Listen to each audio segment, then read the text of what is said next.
Alhamdulillahirrahmanirrahim. Wassalatu wassalamu ala asyrafil anbiya'i wal mursalin wa ala alihi wa sahbihi ajma'in. Allahumma iftah 'alaina wa sabbah 'alaina min fadlillah hidayah wa rahmah. Wa bismillah sadri wa siddi amri wa hidayatan lisani yafqahu qawli. Wa ya'dini wa qala sidqu wa ahli wa qadasih wa ja'alni min as-sabirin basira. Ya Allah, kita yang memberikan malam akhir maghrib kampung Saiful Fadilah Pak Imam barisan pegawai anggota dan kuasa masjid, tuan-tuan sedang jemaah salat maghrib yang dirahmati Allah sekalian. Alhamdulillah, pertama sekali marilah kita sama-sama merapatkan syukuran kepada Ilahi kerana pada malam ini kita dapat bertemu, berkumpul dalam satu majlis yang sangat masuk dalam Islam, iaitu majlis ilmu. Mudah-mudahan segala apa yang kita lakukan pada malam ini dapat keredaan dan dapat rahmat daripada Allah Taala.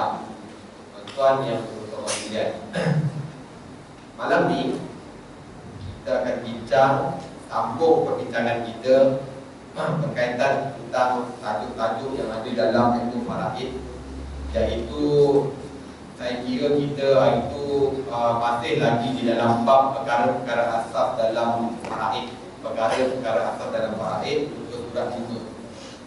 Muka surat 5 perkara-perkara asas dalam faraid, dan saya berhenti hari itu tajuk sampai baris ke perkara pertama tu ya. Saya berhenti baris 1, 2, 3, 4, 5, baris ke-5. 1, 2, 3, 4, 5, baris ke-5. Yang lepas kita bincang tentang bab al-muwarris. Tuan-tuan dah faham tak ya apa itu al-muwarris ya? Hari ini saya tak bincang tentang bab al-muwarris, tapi kita bincang bab yang baru pula, iaitu al-waris. Sambung ayat tu ya, ayat tu al-waris. Iaitu al-muwarris. Hari ini al-waris, al-warisu ya. Al-waris iaitu waris. Jumpa ya, muka surat 5 ya. Siapa yang ada kitab dah. Siapa yang tak ada kitab, tak apa, tak ada masalah, dengar je pun dapat pahala. Tidur pun dapat pahala, jangan risau. Al-waris iaitu waris yang akan menerima harta pusaka, dan dia disyaratkan hidup pada masa kematian pewaris, sama ada secara hakiki atau takdir. Al-waris, al-waris ni apa? Dalam bahasa Arab kalau ditulis macam ni lah tuan, biasanya ya, al-waris ya, waris ya, al-waris. Perkataan ini tuan-tuan kalau belajar ilmu faraid memang selalu jumpa ni.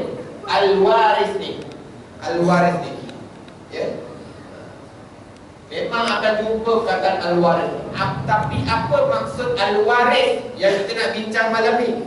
Ya, al-waris yang disebutkan dalam kitab ni, dia kata ialah apa? Iaitu waris yang akan menerima harta pusaka. Ahli waris, orang yang dapat harta pusaka, orang yang akan terima harta pusaka, orang yang akan mengambil harta pusaka, disebut sebagai al-waris. Kalau dalam bahasa Melayu, ya, orang panggil ahli waris kan, ahli waris, ahli waris, bukan pewaris ya. Pewaris itu ialah orang yang meninggal, yang tinggalkan harta, itu maksud pewaris. Ialah walau macam mana sekalipun, dia sebenarnya cuma perbezaan khilaf-khilaf orang-orang berkaitan tentang menafsirkan perkataan pewaris, al-waris itulah.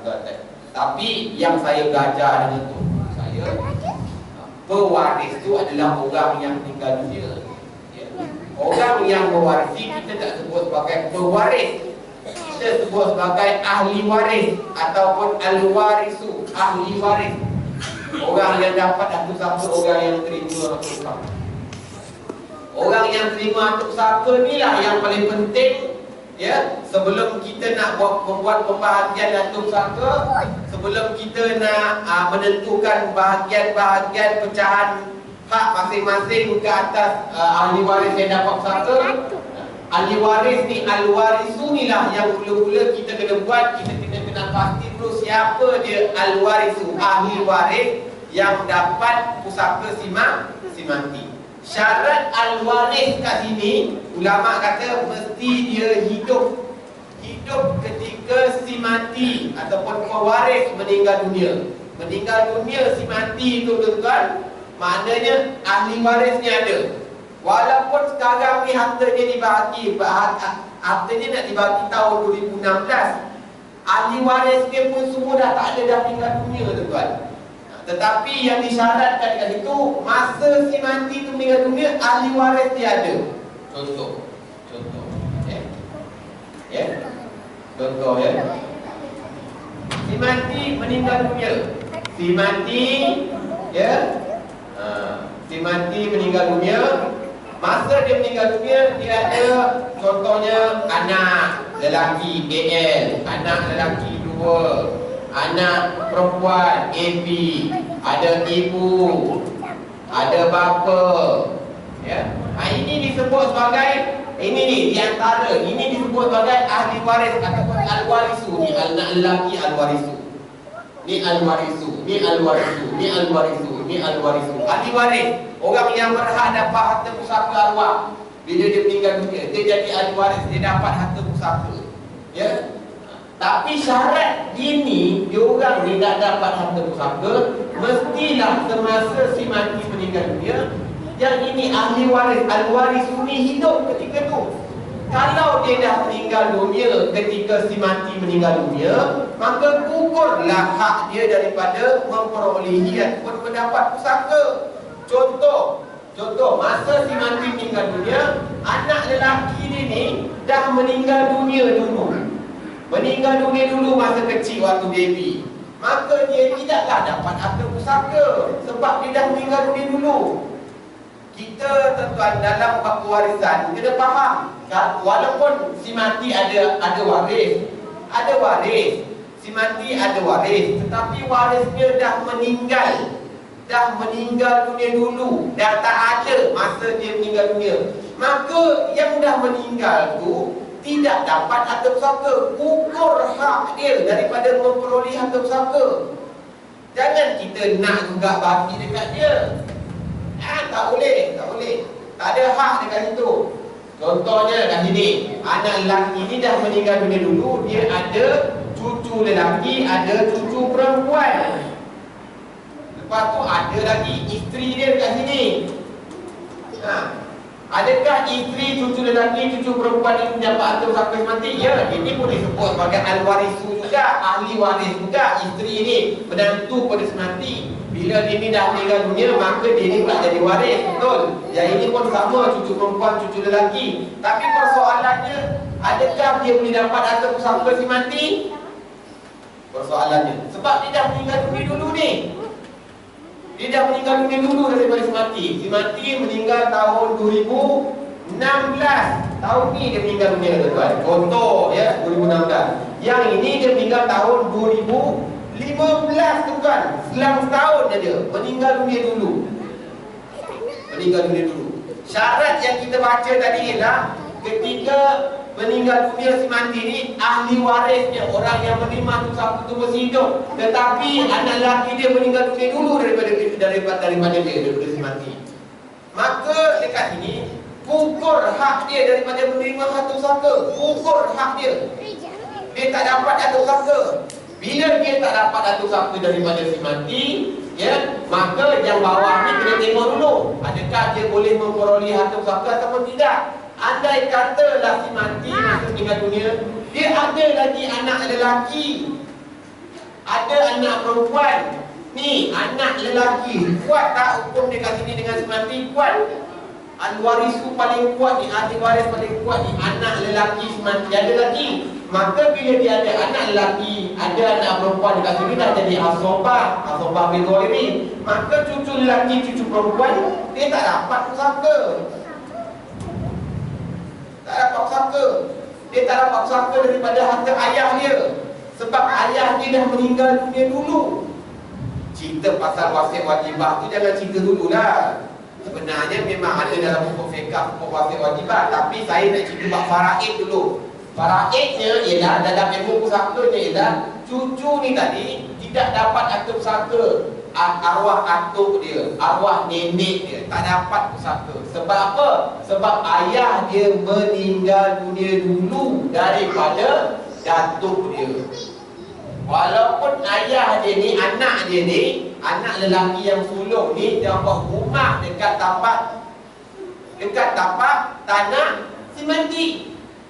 Simati memang bagi kebenaran dekat dia ni buat rumah cantik pula tu, besar 2 tingkat, 3 tingkat tuan-tuan.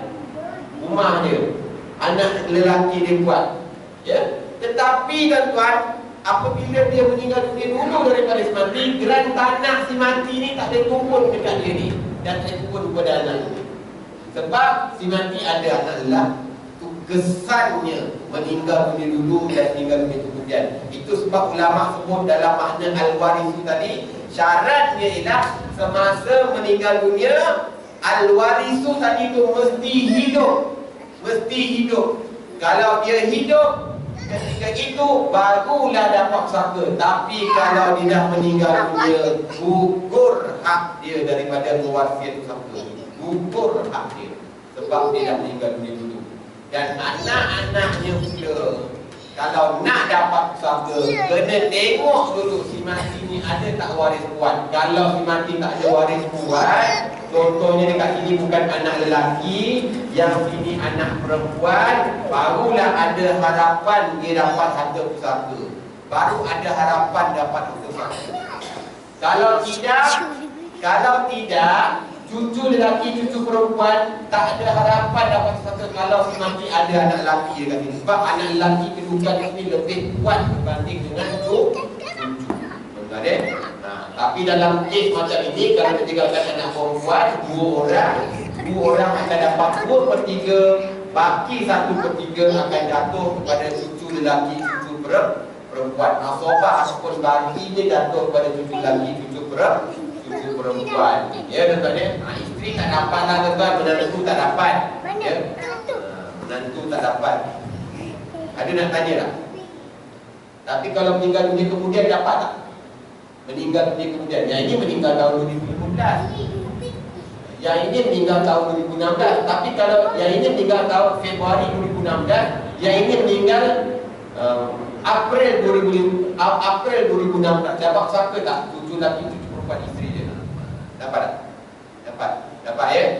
Sebab apa dia dapat? Sebab masa dia meninggal dunia ni hidup lagi. Contoh ya. Dia dah meninggal dunia juga, dah meninggal dunia. TM ni bukan TM net tuan. Telah meninggal dunia. Yang ini meninggal dunia Mac 2016. Itu dia meninggal dunia. Yang ini anak lelaki dia sebulan lepas tu April 2016. Maknanya dekat sini, masa si mati meninggal dunia, anak lelaki dia ada lagi tak? Ada, walaupun tengah sakit dekat hospital. Walaupun dia tengah sakit, tengah nazak dekat hospital. Maknanya anak lelaki arwah ni ada lagi. Dan bila dia hidup ketika itu, ulama kata dia dapat harta pusaka. Perbezaan hidup dan meninggal dunia dulu dan meninggal dunia kemudian itu kan, dia membawa impak yang besar. Walaupun anak lelaki ni tadi meninggal dunia kemudian. Contoh, dua orang ni bonceng motosikal, naik motor sama-sama pergi banting, ya, aksiden. Si mati meninggal dekat situ juga. Aksiden motor tu dia meninggal dunia. Anak lelaki dia meninggal dunia dekat hospital Banting. Perbezaan masa, perbezaan meninggal dunia kemudian tu hanya diketahui di dalam sijil kematian ataupun disahkan oleh pihak doktor. Doktor kata yang ini meninggal, disahkan meninggal dekat tempat kejadian. Anak lelaki dia pula meninggal dunia ketika dalam perjalanan pergi ke hospital dalam van ambulans, dan perkara itu disahkan oleh doktor dan tercatat dalam sijil kematian dia. Tercatat dalam sijil kematian dia. Bila tercatat dalam sijil kematian dia, tarikh masa dia meninggal dunia beza, berbeza. Yang ini meninggal pukul 10 pagi, yang ini meninggal pada pukul 11 pagi. Maka yang ini tetap dapat harta pusaka, tuan. Tetap dapat harta pusaka daripada arwah bapa dia ni. Dan isteri dia juga tetap akan dapat harta pusaka. Isteri dapat pusaka. Walaupun isteri ni menantunya dengan mati, tapi dia boleh dapat harta pusaka. Sebab dia dapat harta pusaka, dia dapat melalui jalan suami dia, anak lelaki dia yang meninggal dunia kemudian, yang mana masa sahaja yang membezakan jarak kematian. Perbezaan masa saja yang menjarakkan keadaan tarikh ataupun masa kematian anak lelaki ni tadi. Bila dia meninggal 10 pagi, yang ni 10 pagi, maka dia ni automatik dapat harta pusaka. Cuma ulama kata kalau dia mati serentak, tuan dia aksiden mati serentak, maka mereka saling tidak mewarisi harta pusaka. Si mati dengan anak lelaki ni Aksiden ni tuan. Aksiden mati serentak. Dekat situ juga mati. Sebenarnya nyawanya kadang-kadang tak sama masa ditarik tu tuan. Tapi disebabkan tak ada saksi, doktor kata dia ni meninggal sama-sama. Dua orang ni semati dengan anak lelaki ni naik helikopter. Helikopter jatuh helikopter. Sampai sekarang tak tahu siapa mati dulu, siapa mati kemudian. Faham ke tak faham ni? Faham lah ya? Faham ya? Ulama kata tu mati serentak. Mati serentak dia tak saling mewarisi harta pusaka. Si mati ni tak mewarisi harta anak lelaki dia. Anak lelaki dia ni pun tak mewarisi harta dia di bapa dia. Macam tu. Kalau suami isteri pun macam tu. Suami dia tak mewarisi harta isteri dia. Isteri dia juga tak mewarisi harta suami dia. Sebab dia dikira sebagai mati serentak.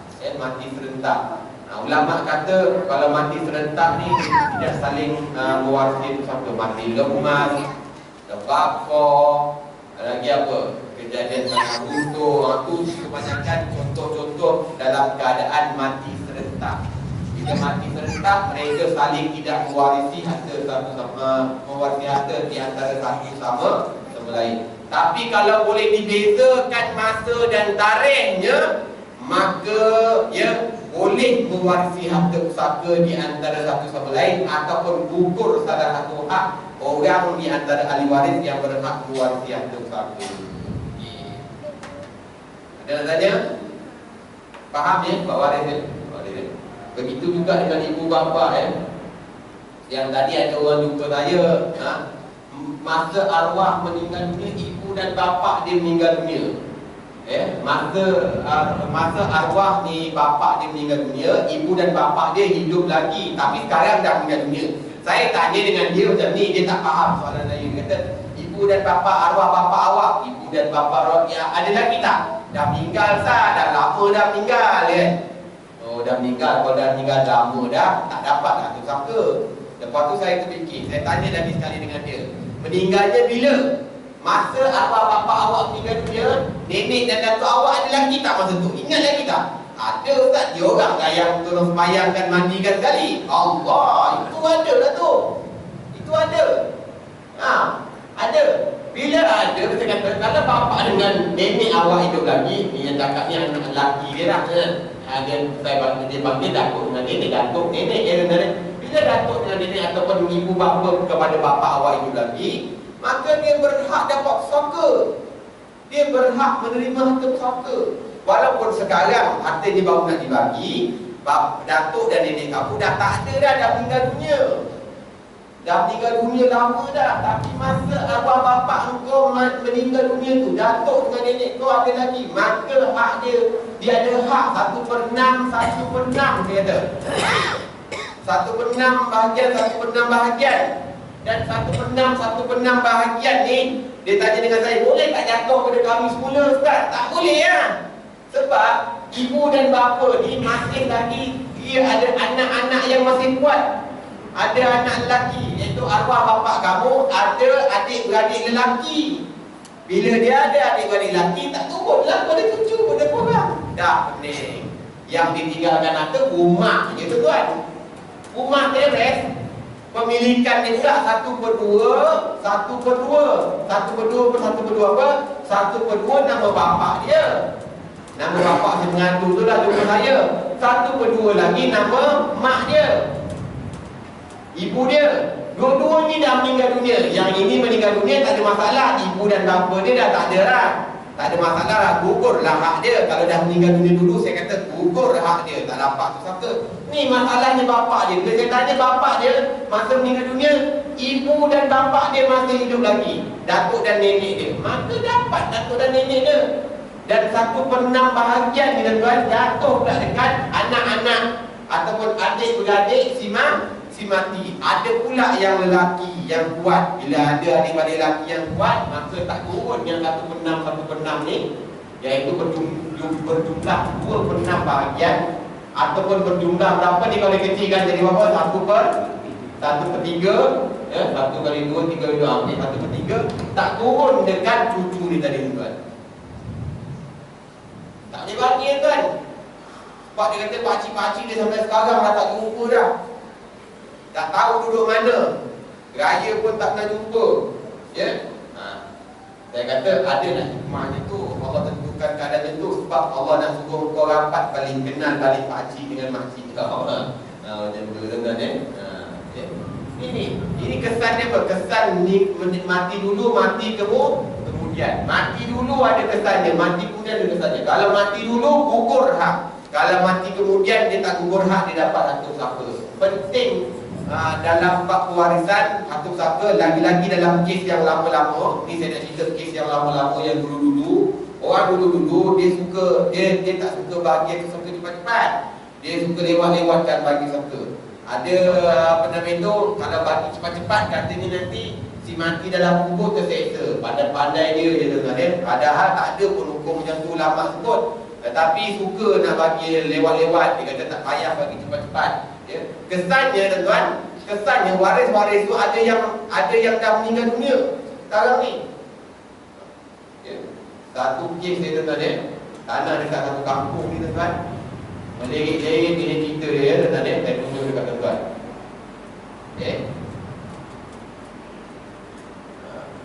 Kesannya tuan, sebab tak nak bahagi pusaka cepat, ya. Dibiarkan harta pusaka tu. Ya. Dia kata tak apa, tak payah bagikan. Yang penting masing-masing reda, masing-masing reda hati. Si mati masa meninggal dunia tuan-tuan, dia tinggalkan, masa dia meninggal dunia dia ada ibu, ada bapa, ada isteri. Ya tuan-tuan ya, ada anak lelaki, anak perempuan AP, anak perempuan AP. Tuan-tuan ya, semua dah meninggal dunia.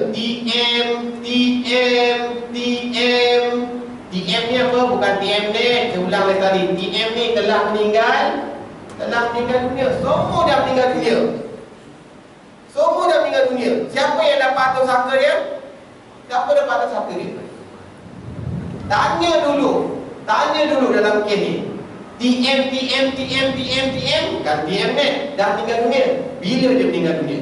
Dia meninggal dunia dulu daripada si mati atau meninggal dunia kemudian? Tanya, penting ya. Ustaz, semua yang disebutkan ni Ustaz, semuanya meninggal dunia kemudian daripada si mati. Kalau meninggal dunia kemudian tuan, bermakna di situ waris-waris di sini yang disebutkan tadi semuanya ada hak pusaka ketika si mati meninggal dunia. Ketika si mati meninggal dunia. Ini kes-kes tahun 1980-an ni. Saya cakap terserah kes-kes tahun 1980-an. Suka sangat tak bagi pusaka. Meninggal tahun 1980-an. Orang-orang yang meninggal dalam time macam ni, tanah dia sampai sekarang tak dibahagikan lagi. Masih kekal lagi nama si mati. Yang duduk atas tanah tu sekarang dah beranak pinak dah. Anak-anak lapis pertama dia, ibu bapa dia, isteri dia, semua dah meninggal dunia dulu. Dah bukan meninggal dunia dulu, semua dah meninggal dunia. Cuma tak tahu siapa yang meninggal dunia dulu, siapa yang meninggal dunia kemudian. Dan hendaknya dah meninggal tahun 1980 ni tuan-tuan, yang meninggal dunia kemudian ni semua surat mati dia tak ada. Memang susah tuan-tuan, memang susah. Zaman sekarang kalau nak bagi yang pusaka, semua nak dokumentasi, semua nak bukti. Tapi kalau sekadar cerita dekat mulut ustaz, semua dah meninggal dunia dulu. Masa si mati meninggal dunia, anak lelaki dia hidup lagi. Saya ingat lagi anak lelaki dia, anak perempuan dia semua hidup lagi ustaz. Atuk nenek semua, bapak ke ibu dan bapa kepada arwah pun hidup lagi. Semua hidup lagi ustaz. Mana dia ada hak pusaka. Cuma sekarang ni semua dah meninggal ustaz. Semua meninggal dunia kemudian daripada si mati. Soalannya, adakah mereka ni ada hak pusaka ketika si mati meninggal dunia? Ya. Masa si mati meninggal dunia, ahli waris ni semuanya ada hak pusaka. Kemudian meninggal dunia dah sekarang. Dah tak ada dah sekarang tuan-tuan. Apa tanggungjawab ni? Semua ahli waris ni bawah ni. Ahli waris yang bawah ni terpaksa cari surat mati dia ni. Yang ni, ini tak kenal pun ni dengan nenek ni. Dipanggil nenek tak kenal, dengan atuknya pun tak kenal. Cari surat matinya. Surat mati boleh dapat dekat mana? Dekat Jabatan Pendaftaran Negara. Beli RM50. Tapi tuan-tuan, masalahnya nak dapatkan surat mati ni mesti tahu nombor kad nalan si mati. Masalahnya tahu ke nombor kad nalan atuk dengan nenek dia? Tak tahu. Macam mana nak bagi? Tak ada hak terbiar tuan. Geran tanah ni masih namanya geran si mati lagi. Yang meninggal tahun 1980 ni tuan. Tak dibahagi-bahagikan. Ini masalah ketakdiran orang kita. Bila suruh cari sijil mati, tak dapat. Tak jumpa. Nak cari dekat JPN ataupun Jabatan Pendaftaran Negara boleh. Tapi dia nak minta nombor kad nalan. Kalau tuan-tuan sebut dia Rauf bin Abdul Rahman, dia tak kenal. Rauf bin Abdul Rahman, senarai dia banyak dekat JPN tu. Dan cara satu lagi sebenarnya, kalau tuan-tuan pandai, tuan-tuan buat family tree. Kalau dapat ni nombor kad nalan arwah si mati ni, nombor kad nalan dia, pergi ke Jabatan Pendaftaran Negara, buat family tree. Family tree ni ialah, kalau kita buat family tree ni di Jabatan Pendaftaran Negara, dia boleh trace siapa isteri dia, siapa anak-anak dia. Macam tu. Sekarang Jabatan Pendaftaran Negara boleh buat macam tu. Cuma bayarlah tuan-tuan. Syaratnya mesti tahu nombor kad nalan ni. Kalau tak tahu nombor kad nalan, susah sangat. Susah. Dan hendaknya dulu ni meninggal dunia, daftarnya dekat balai polis je tuan. Ada surat kebenaran permit menguburkan aja. Itu pun dah tak ada dah. Dia punya surat hilang. Tuan-tuan, kalau ada kematian dalam keluarga, segala dokumen-dokumen kematian tolong simpan. Lagi-lagi yang original. Itu semua dokumen-dokumen berharga yang boleh digunakan di kemudian hari. Nak kahwin pun tanya imam biru nikah. Dia akan minta imam dia akan minta apa nama itu, sijil mati kalau betul bapak dia dah meninggal dunia kan. Sijil kahwin mak bapak dia semua diminta sekarang ni. Jadi waris-waris ni susah. Ni waris-waris ni. Waris anak perempuan, waris anak lelaki ni. Ni isteri ni masa meninggal dunia ada lagi ibu bapak dia. Ibu bapak dia ada lagi. Ini semua waris ni. Waris legit-legit. Sebab masa meninggal dunia ibu dan bapa dia ada hak. Si mati masa meninggal dunia, isteri dia ada hak 1/8. 1/8 bahagian isteri ni jatuh pula daripada ibu dan bapa dia. Boleh legit tuan-tuan. Boleh legit. Puncanya apa? Tak bagi yang tu kakak awal-awal. Dan ibu bapa ni masa meninggal dunia, semua ada anak-anak ni. Anak-anak ni tak tahu ke mana lah tuan-tuan nak cari. Yang duduk atas tanah yang ini je tuan-tuan. Waris-waris yang ni, bawah ni. Waris-waris yang bawah ni dia duduk atas tanah. Tapi nak kena cari semua maklumat-maklumat yang berkaitan tentang datuk dan nenek dia di sini. Dan apa nama itu, waris sebelah mak dia. Sebab mak dia ada waris ibu dan bapa. Dia kena cari semua maklumat-maklumat adik-beradik, siapa adik-beradik mak dia yang dulu dia tak pernah jumpa, dia tak pernah tengok. Lagi-lagi pula dekat Indonesia, lagi pening kepala, tak tahu macam mana nak selesaikan. Baru-baru ni saya ceramah dekat Kalumpang tuan. Dia cakap dia ada seorang jemaah tu bangun. Dia kata apa? Kenapa kerajaan tak selesaikan masalah ni? Kenapa pejabat agama tak selesaikan masalah ini? Ini semua peranan pejabat agama. Kena selesaikan masalah ini.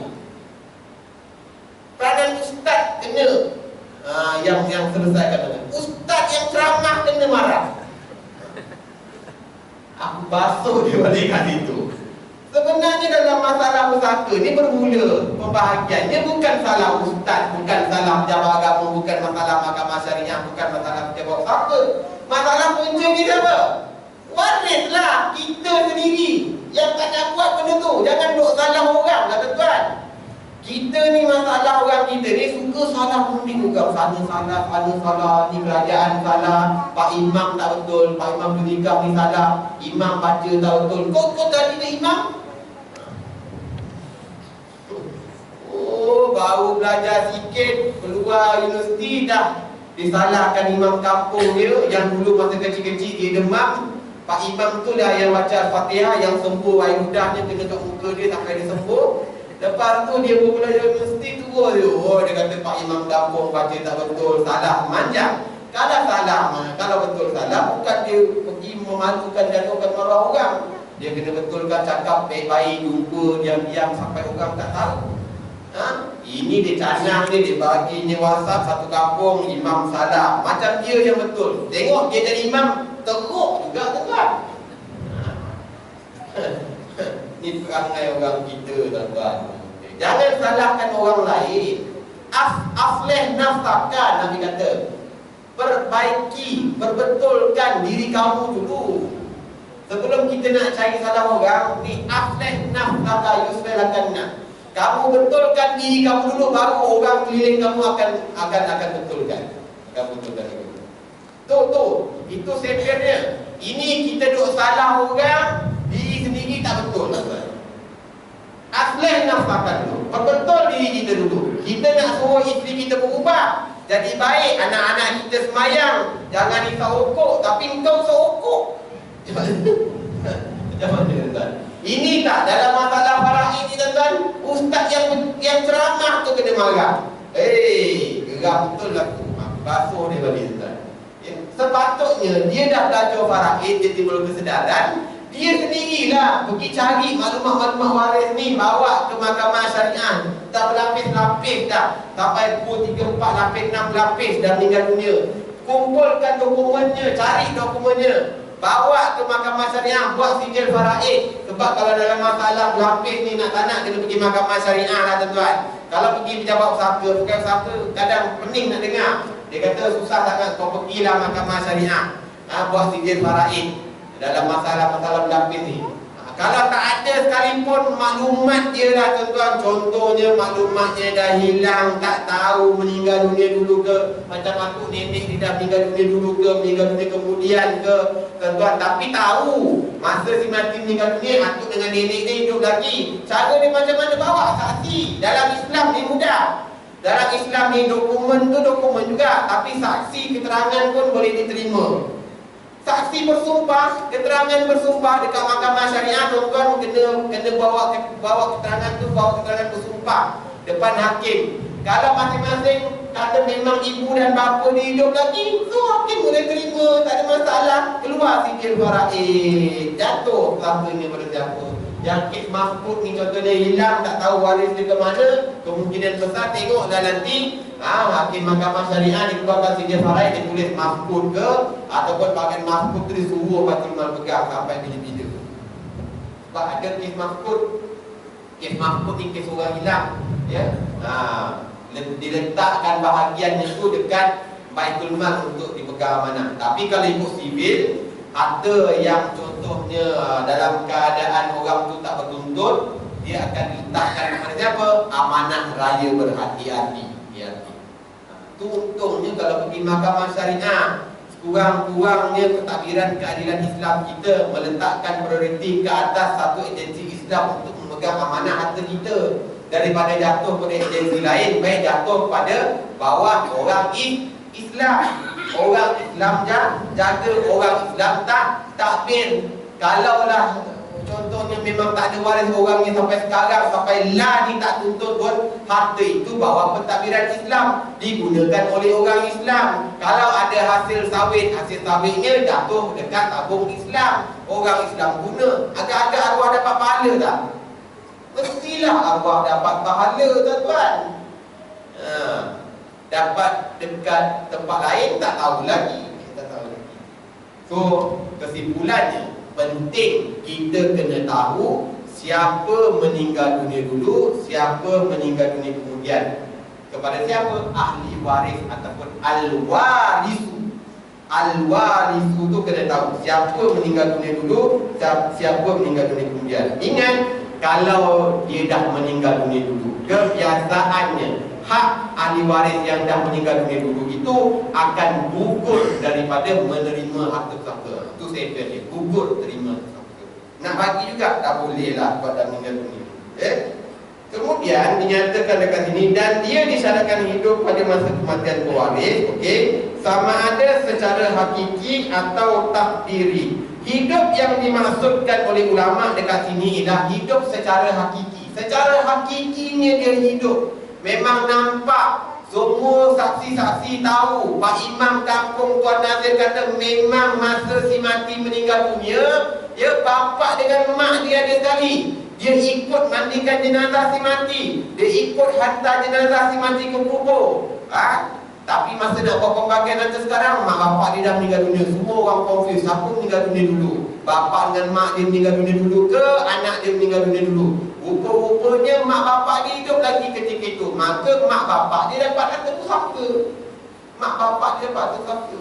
Bila mak bapak dapat pusaka, ya tak bolehlah kita sewenang-wenangnya menggugurkan hak dia. Tetapi kalau mak bapak dia dah meninggal dunia dulu, ya, masa si mati meninggal dunia dulu, mak bapak dia dah tak ada, maka gugurlah hak mak bapak dia. Dan kemungkinan besar bahagian mak bapak dia itu boleh diganti oleh nenek. Nenek boleh ganti, datuk boleh ganti, kalau datuk dan nenek hidup lagi. Tapi biasanya datuk dengan nenek dah meninggal dunia lah, tuan. Dah meninggal dunia dulu. Tapi kalau dah ditakdirkan oleh Allah SWT, masa si mati meninggal dunia, datuk nenek dia ada lagi, maka datuk nenek dia dapat. Ibu dan bapa dia dah gugur daripada menerima pusaka. Cuma datuk dengan nenek dia akan mewarisi harta pusaka si mati. Dapat. Meninggal pula datuk dengan nenek dia pun dah meninggal dunia. Lagi pening nak cari adik-beradik datuk dia pula, tuan. Nak cari adik-beradik nenek dia, tuan. Dalam kes macam ni, tuan, kalau dah ibu dan bapa ataupun datuk dengan nenek ni masih ada ikatan perkahwinan, mungkin mudah nak cari waris.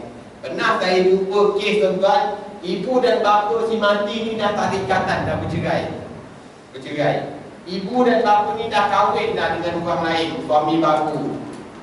Bapa ni pun sama, dah kahwin dengan isteri baru, tuan, dan ada anak pula, tuan. Memang masalah.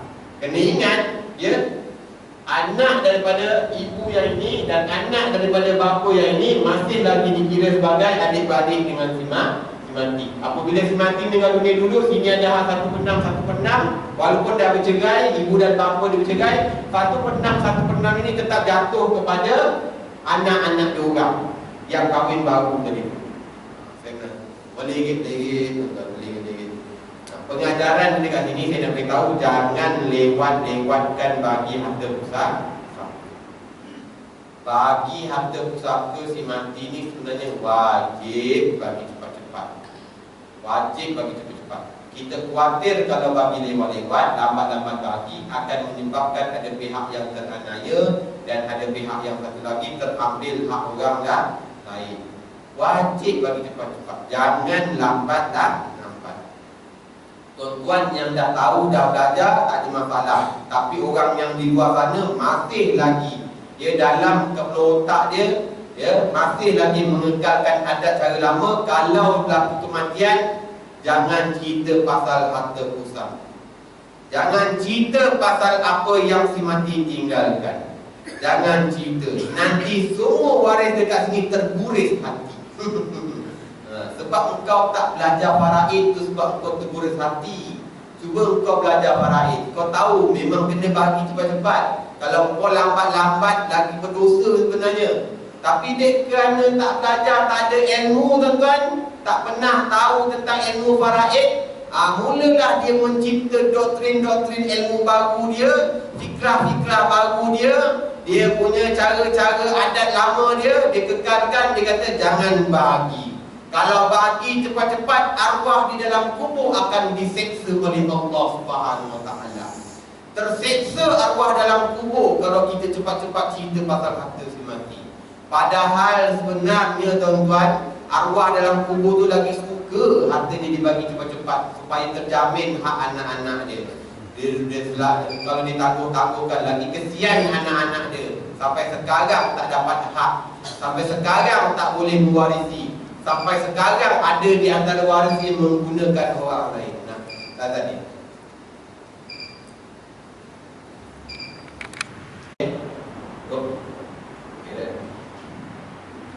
kamu kira bulan ni pun dah bulan depan cuti sebab bulan Ramadan. Bulan Ramadan memang aku minta cuti dengan okey. Hidup al-waris tadi hidup. Disambung dekat sini ulama kata hidup tu hidup secara hakiki. Cuma dalam pentadbiran kita, hidup hakiki ni bukan sahaja kita masukkan kita nampak dia hidup, Pak Imam pun saksi nampak hidup. Yang secara hakiki dan dari segi pentadbiran negara kita, hakiki yang dimasukkan situ ialah dia hidup ketika itu memang ada orang dia, kapnalan dia ada kapnalan, ada surat beranak dia. Ya tuan-tuan, itu adalah bukti terbesar, bukti nyata, dokumen nyata yang menunjukkan dia memang ada warga negara Malaysia. Ini nak bagi harta pusaka, tak ada kapnalan, konon-kononnya anak bunian. Tak boleh lah tuan-tuan. Ya, dia kena ada kapnalan. Kalau dah warisnya luar negara, orang Singapura, orang Indonesia, mestilah ada kapnalan daripada negara dia. Ada kartu dia, ada pengenalan dia. Itu menunjukkan bahawa dia hidup, dia ada secara hakikinya lah tuan-tuan. Dekat Malaysia paling mudah tuan-tuan, kalau nak buat permohonan, nak masukkan waris, salah satu syaratnya kena ada semua salinan kad pengenalan ahli waris. Kad pengenalan ahli waris tu kena ada salinan dia. Barulah pegawai pusaka boleh buat keputusan. Oh, orang ni ada, warga negara Malaysia, orang yang memang wujud. Ini bagi nama je, Udin bin Dola. Kapnalannya tak ada. Bila tanya orangnya mana, entah orangnya mana, tapi dia ada. Kapnalannya tak ada, tak boleh lah tuan-tuan. Kalau siapa tak boleh buat keputusan, ya? Kena ada kapnalannya, salinan kapnalannya, lampirkan. Itu tuan-tuan ya. Kalau tak ada kapnalannya, buat kapnalannya dekat Jabatan Pendaftaran Negara. Cari dekat Jabatan Pendaftaran Negara, buat dia punya tu, surat beranak dia ada semua, buat. Itu juga boleh dijadikan sebagai bukti keterangan menunjukkan dia hidup secara hakiki, ada, ya. Atau takdiri. Kalau takdiri ni ialah hidup ni khusus untuk janin, tuan-tuan ya. Janin yang lahir daripada perut seorang ibu, ketika itu dia hidup dalam keadaan dia hidup, tuan-tuan ya. Walaupun lepas tu dia meninggal dunia, tapi dia lahir ketika dia hidup, secara takdirinya dia hidup. Maka janin tadi tu yang dah lahir, selamat lahir tadi tu, walaupun dia dah meninggal dunia, dia berhak dapat harta pusaka. Sebab dia lahir secara takdiri, dia hidup ketika dia lahir daripada perut ibunya, dia tetap dapat hak harta pusaka, ya. masa bapak dia meninggal dunia,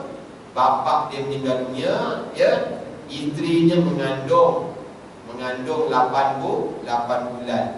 Kemudian ya, kalau ikut fiqh, walaupun isterinya tadi mengandung 8 bulan, anaknya belum lagi lahir, maka janin tadi itu dijamin haknya. Ada haknya mengikut hukum faraid, ada hak pusakanya yang tak boleh dinafikan. Lepas tu bersalin dah isteri si mati, selamat melahirkan anak. Tak lama lepas tu, sejam lepas tu meninggal bayi itu tadi. Bayi itu tadi tu dia ada hak pusaka. Dia ada hak pusaka. Hak pusaka bapak dia dah meninggal dunia masa di dalam kandungan. Itulah istimewa di Islam. Kalau dalam tempat orang lain tak, selagi dia tak lahir lagi dalam perut, maknanya dia tak kira pusakanya, tak ada pusaka. Tapi kita dalam Islam, dalam fiqh, ulama menguraikan, walaupun dalam perut lagi, dia ada hak pusaka dekat itu.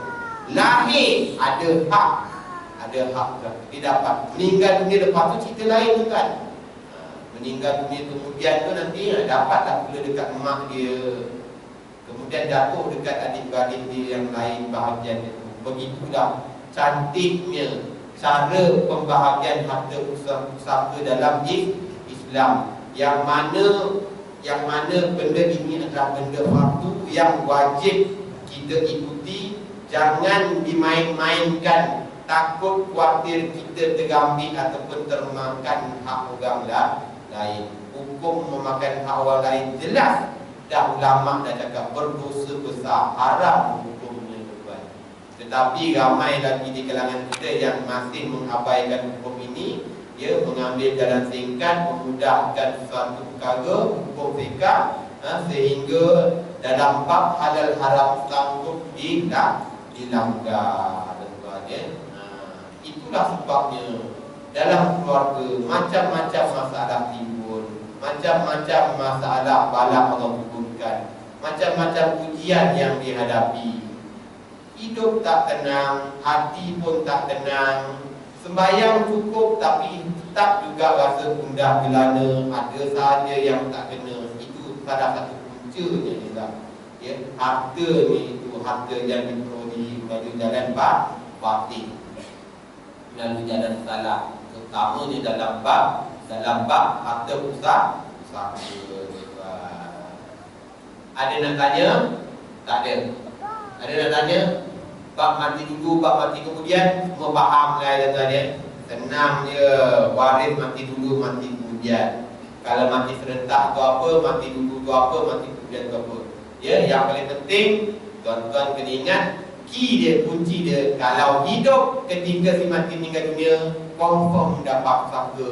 Kalaulah meninggal dunia, telah meninggal dunia dahulu daripada si mati ketika hidup, maka gugur hak dia daripada mewarisi harta pusaka. Ya, ahli-ahli waris yang lain pula yang telah gugur hak tu kena tengok sama ada dia waris kuat ataupun tidak kuat. Kalaulah dia itu merupakan waris yang tidak kuat, lagi-lagi dia waris sebelah perempuan, waris yang diselangi oleh orang perempuan, memang confirm tuan-tuan, dia tidak akan dapat harta pusaka.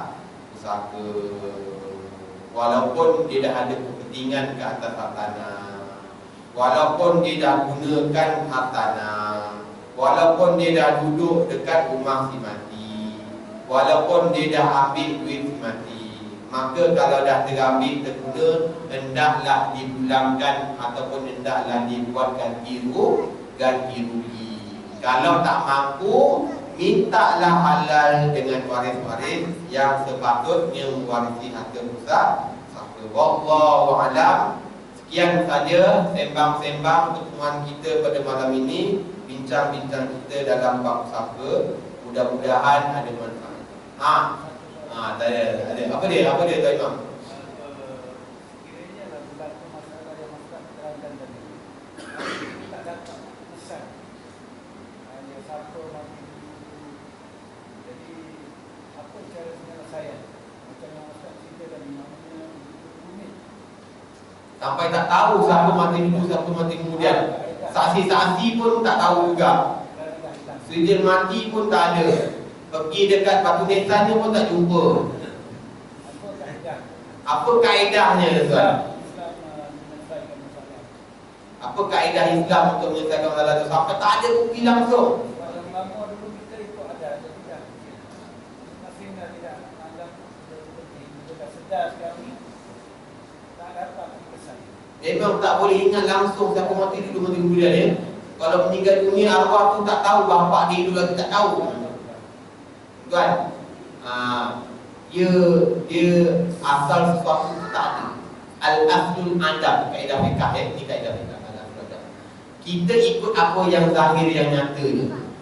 Kalau memang tak tahu, memang orang memang tak tahu, memang tak ada. Al-aslul adab, asal sesuatu tak ada. Maknanya memang tak ada, dah meninggal dunia dah tuan, dah lama. Cuma kita boleh kata dia meninggal dunia dulu, kemudian tu kita tak tahu. Yang kita tahu masa arwah meninggal dunia memang dah tak ada waris-waris itu. Dah meninggal dunia. Maka waris-waris yang kemudian ni dia akan memberi keterangan kepada hakim ataupun qadi, mereka lah yang berhak untuk menuntut harta pusaka. Boleh juga, tak ada masalah. Tetapi kalau yang berdosa ni, kalau dia saja-saja memang tahu arwah tu hidup masa tu dia sorok-sorokkan, itu berdosa, maknanya dah ambil hak bagian anak dengan nenek dia tu kan. Tapi kalau tak tahu, memang tak tahu, cuma rasa-rasa masing-masing yakinnya dekat situ, yakinnya dekat situ kata memang dah meninggal dunia dulu. Dah meninggal dunia dah lah. Itulah keterangan dia. Bagi kesaksian itu, keterangan itu depan hakim secara bersumpah. Hakim boleh terima tak? Boleh, tak ada masalah. Yang masalahnya ialah kita membohong, kita menipu semasa memberi keterangan. Ya tuan ya. Tapi sebenarnya hakikat boleh tahu, terima. Boleh kita agak-agak masa nenek kita tu meninggal, kita dah boleh agak dia punya mak bapak hidup lagi kita boleh agak. Biasanya dah meninggal dunia tuan-tuan. Ataupun kita boleh agak masa ayah kita meninggal dunia, nenek hidup lagi kita boleh dah. Zaman sekarang ni lagi lah boleh pergi ke kubur dia, tengok dekat batu nisan dia. Ada bukti batu nisan dia tu tarikh dia dikuburkan meninggal dunia tuan-tuan. Itu sebab ulama-ulama dulu ya, dia buat batu nisan, letak nama, letak tarikh. Tujuannya bukannya saja-saja tuan-tuan. Ya, tak ada pun Nabi suruh. Ya, tak ada hadis Nabi suruh buat batu nisan, tulis nama Al-Fatihah, tulis nama, tulis dia punya tarikh mati. Tak ada hadis, saya tak pernah jumpa hadis ni lah tuan-tuan. Tapi dia ulama buat macam tu dulu, hukum tu atas maslahah keperluan. Hajiat hukum ni dia tercipta, terwujud disebabkan salah satunya ialah dengan maslahah hajiat, dengan keadaan daruriyah, dengan masalah hajiat ataupun dengan tahziniat. Tiga benda ni hukum boleh wujud. Ya, kalau dalam keadaan hajiat, contohnya buat batu nisan hajiat bagi saya, kena ada. Tak macam mana kita nak tahu kubur arwah bapa kita dekat mana? Kalau kita letak je kubur bapa kita, tanam je, Pak Imam tanam je, tak apa, tak payah batu nisan. Ini semua bid'ah. Ini semua bid'ah. Siapa buat batu nisan dekat sini, saya akan perangi dia. Kerana dia telah melanggar hukum Allah Subhanahu Wa Taala. Kerana tidak ada dalam hukum syariat. Ini semua benda-benda bid'ah yang tak ada dalam Islam. Ni ada tak orang yang macam ni dalam masyarakat kita? Ada. Over gila dan cerita lah tuan. Orang yang over macam ni. Orang tengah sembahyang ni tuan. Orang tengah sembahyang ni, dia dengan pakaian dah lah, pakai t-shirt aja. Makin marah orang tu. Ni kenapa tak rapat kaki? Kaki kenapa tak sembuh? Kan ada. Ada viral kan? Ada kan? Ada orang macam ni. Mesti kalau semayang ni, kau sentuh langgar. Rapat. Ni orang tak ngaji lah tuan-tuan. Dia baca WhatsApp, dia baca Facebook. Aku marah lah. Ni dah marah ni. Tadi aku tak nak marah. Tiba-tiba ni aku marah. Ni ada ni. Yang buat kerja ni budak-budak muda sekarang ni. Budak-budak muda. Agresif tak tempat. Apa orang tahu? Ya? Oh, ada ke marah orang tua? Orang tua ngaji, dia ngaji dengan Pak Imam, dengan kitab-kitab lama dulu. Dia tak baca, dia tak ada pun dalam kitab sebut sampai kena rapat dia sawu sufufakum fa inna tahfidus sufufi min iqamati solat. Dia tafsirkan ulama-ulama kita dalam mazhab Syafi'i kata sebahagian dia kaul kata kalau nak sembahyang kena rapat baru semua. Kalau buka pun buka sejengkal macam ni pun boleh. Macam ni pun boleh. Boleh, tak ada masalah. Tak ada kata sampai kena sentuh sebelah macam ni. Dia baru baca satu hadis tafsir sendiri. Ulama-ulama dalam Syafi'i dah tafsir benda ni lama dah. Ada yang kata boleh, ada yang kata suruh buat macam tu, ada yang kata tak payah macam tu, sekadar rapatkan lah. Sebab ulama menafsirkan hadis tu, dia bertahammul dengan hadis tu. Dia kata, ya, sekadar jangan kata ada ruang, boleh masuk. Kalau ada kita belajar dulu tu, jangan sampai ada setan boleh duduk kat tengah-tengah, boleh ganggu kita, rapat ganggu kita. Buka semua pergi rumah, kakak macam ni. Bapak tu pergi marah orang tua. Kau muda lagi tak ada hormat sama orang tua. Ini ada ni, betul. Tak hormat langsung. Pak Imam dia marah. Kononnya dia lah yang betul dekat dunia ni. Semuanya bid'ah. Pak Imam suruh baca Yasin Khamis malam Jumaat, ini semua tak baik, berdosa. Kita patutnya buat benda yang wajib, iaitu majlis ilmu. Majlis ilmu wajib. Tolak pun dia baca dah hadis Nabi. Tolak ilmu faridah tuan. Ala kulli muslim wal muslimah wajib kita menuntut ilmu, hukumnya fardu. Semua Pak Imam pun tahu wajib menuntut ilmu. Tapi apalah salahnya seminggu sekali Khamis malam Jumaat buat tahlil dengan Yasin? Apalah salahnya tuan-tuan? Apalah salahnya seminggu sekali je pun? Kita mesti mengetahukan wajib. Itu baca tu walaupun sunat tak dapat pahala. Dapat pahala tak? Jangan suka kita bidah-bidahkan orang ya. Jangan suka-suka kita nak salah. Berlapang dada lah sikit. Berlapang dada selagi amalan itu tidak bertentangan dengan syariat. Ada pendapat ulama kata boleh, ada pendapat ulama kata tak boleh. Come on lah dalam bahasa Inggeris. Janganlah over sangat. Biarlah, kalau nak buat teruskan. Kalau tak nak buat lantak. Kalau tak talqin, Pak Imam nak talqin 2 jam kat situ, tak apalah. Apa masalahnya? Kalau kau tak nak baca talqin, tu pula kau lah. Kalau kau lepas Pak Imam ayat akhir tu, salamnya sampai kau nak bangun tu buat solat sunat, tak nak baca doa, tak ada masalah, pergilah bangun. Pergi bangun. Yang kau pergi marah orang, ini semua bid'ah, tak ikut sunnah ke apa? Aku geram dengan orang yang macam ni. Ni orang yang kena hutang. Belajar ilmu baru belajar ilmu sikit dah punya pandai. Ni dalam faraid pun macam ni tuan. Belajar faraid. Ulama dah pegang ke dalam kitab. Baca kitab ni. Baca kitab. Ini kau pandai tafsir ayat Quran sendiri. Kau pandai tafsir hadis Nabi sendiri. Macam kau tu ulama hebat sangat. Padahal kau baru keluar universiti je. Baru je dapat ijazah. Mentang-mentang Pak Imam kat sini tak ada ijazah, tak ada diploma, belajar pondok aja dulu. Dia sijil pun tak ada. Oh, kau bodoh-bodoh kan? Padahal orang yang belajar secara talaki macam ni dan kadang-kadang dia lebih faham. Belajar kadang-kadang sengkak sampai tinggi-tinggi universiti, tapi apa yang dia belajar pun tak tahu tuan. Lepas tu tahu nak salahkan orang je. Berlapang dada. So dalam bab tadi tu, contohnya kalau nak buat, kalau boleh cari bukti dalam kedapatan Nissan, itu semua adalah bukti-bukti keterangan yang boleh dijadikan sebagai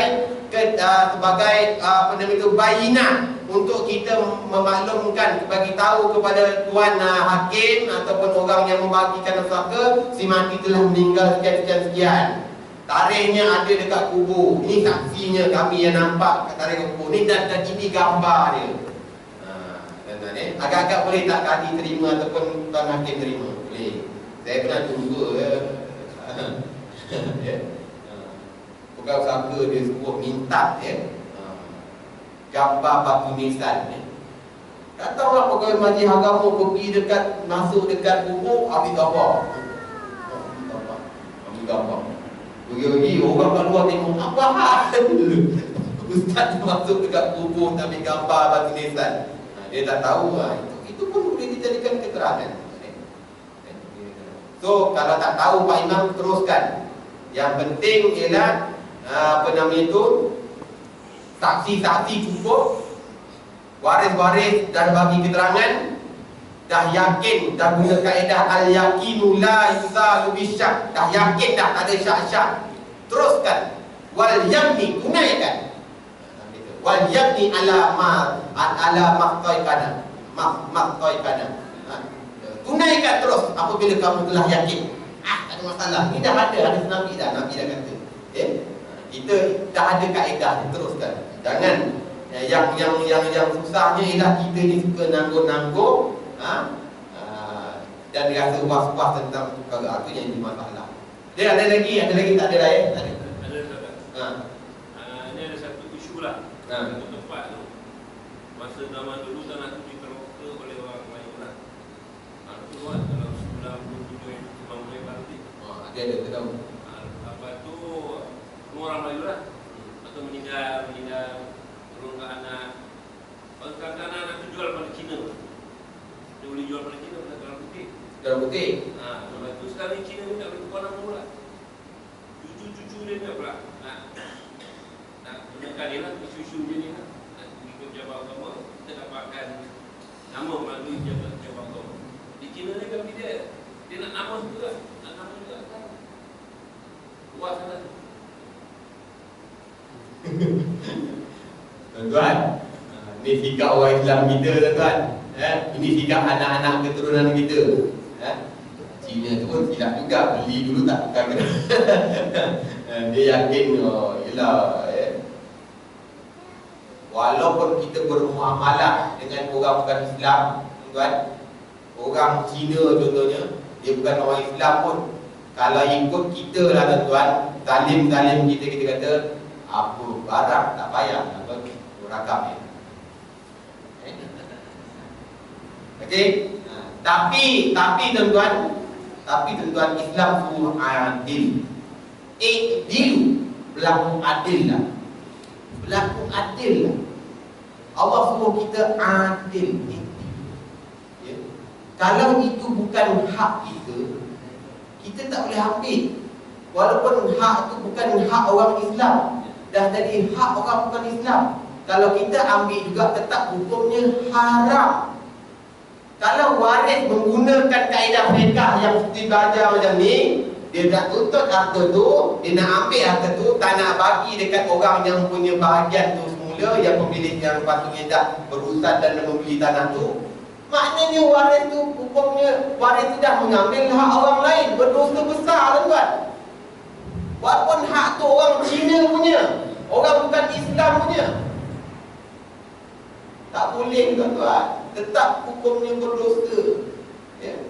Tapi kalau kau degil juga nak ambil, itu terpulanglah dekat masing-masing. Tunggu je lah. Ambil hak orang lain ni, janji dia, janji Allah akan tunaikan juga tuan-tuan. Dekat dunia dia dapat, dekat akhirat dia dapat. Dekat dunia tuan-tuan, dia rampas hak orang lain.